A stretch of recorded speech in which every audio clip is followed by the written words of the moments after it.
Do not let these cute little cups fool you. You are in for the scariest adventure of your entire life.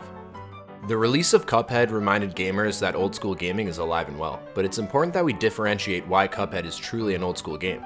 There are plenty of modern 2D platformers. This genre has been resurrected since New Super Mario Bros. Came out on the Nintendo DS.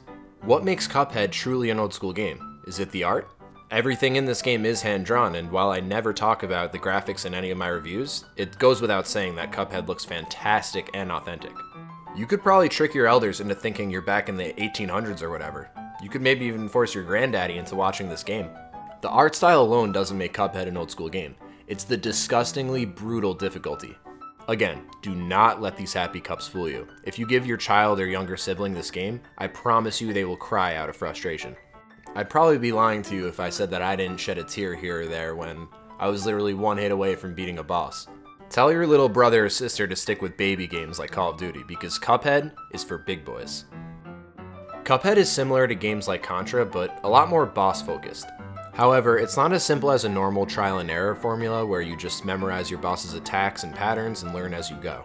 The bosses utilize random attacks at random times, so there's no way of knowing what they're going to do next. You almost have to get lucky and hope that the boss you're facing doesn't do that annoying tornado that seems almost impossible to avoid. Each boss also has different phases, so as they adapt, they get harder. You may notice there are no lives, but that does not mean that there is any hand-holding in this game whatsoever. No checkpoints for you, sir. You have to go back to the beginning of the level.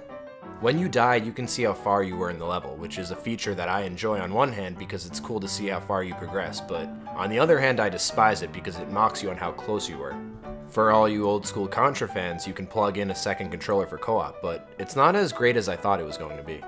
Although I love nothing more than playing with my best buddy David, all the bosses and all of the levels get ramped up.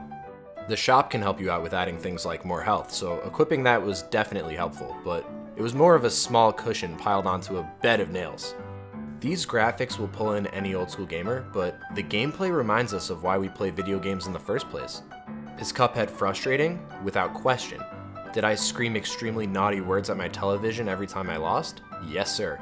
But every time I died, I knew it was my fault, and that's a sign of a great but difficult game. Due to its good controls, level design, and adrenaline-rushing boss battles, this game is a must-play for any fans of 2D shooters like Contra, Metal Slug, or Broforce. Although you're going to scream in anger when you die, it's all worth it for that feeling when you beat that impossible boss. That is why we play video games.